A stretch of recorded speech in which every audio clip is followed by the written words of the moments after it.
आइए जानते हैं भारत के इतिहास के बारे में, क्योंकि अपना इतिहास को नहीं जानेगा तो खुद को कैसे पहचानोगे।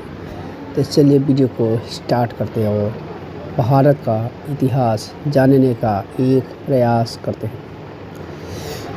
भारत का इतिहास बहुत प्राचीन और विस्तृत है। इसे समझने के लिए सामान्यतः प्राचीन भारत, मध्यकालीन भारत और आधुनिक भारत, इन तीन बड़े चरणों में देखा जाता है। पहले बात करते हैं प्राचीन भारत के बारे में। सिंधु घाटी सभ्यता लगभग 2500 ईसा पूर्व के आसपास विकसित हुई। हड़प्पा, मोहनजोदड़ो और लोथल इसके प्रमुख केंद्र थे। इसके बाद वैदिक काल आया, जिसमें वेदों की रचना और विभिन्न सामाजिक सांस्कृतिक परंपराओं का विकास हुआ। लगभग 6वीं शताब्दी ईसा पूर्व में महाजन पदों का उदय हुआ। मगध सबसे शक्तिशाली राज्यों में से एक बना। मौर्य साम्राज्य में चंद्रगुप्त मौर्य और सम्राट अशोक प्रमुख शासक रहे।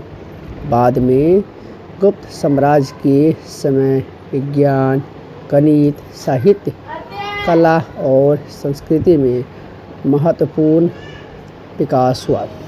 चलिए बात करते हैं मध्यकालीन भारत के बारे में। गुप्त साम्राज्य के बाद भारत में अनेक क्षेत्रीय राज्यों और राजवंशों का प्रभाव पड़ा।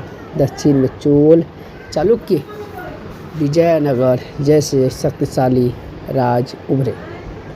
उत्तर भारत में दिल्ली की सल्तनत स्थापना हुई। 1526 ईसा पूर्व ईस्वी में बाबर की विजय के बाद मुगल साम्राज्य की शुरुआत हुई। अकबर, जहांगीर, शाहजहां और औरंगजेब जैसे शासकों ने अलग अलग समय में भारत पर शासन किया। इसी काल में भक्ति और सूफी परंपराओं का भी व्यापक विकास हुआ। चलिए बात करते हैं आधुनिक भारत के बारे में। 18वीं शताब्दी में ईस्ट इंडिया कंपनी का राजनीतिक प्रभाव तेजी से बढ़ा। 1757 का प्लासी युद्ध भारत में कंपनी के राजनीतिक और प्रभुत्व के विस्तार का महत्वपूर्ण मोड़ बना। 1857 का विद्रोह ब्रिटिश शासन के विरुद्ध एक बड़ा विद्रोह था।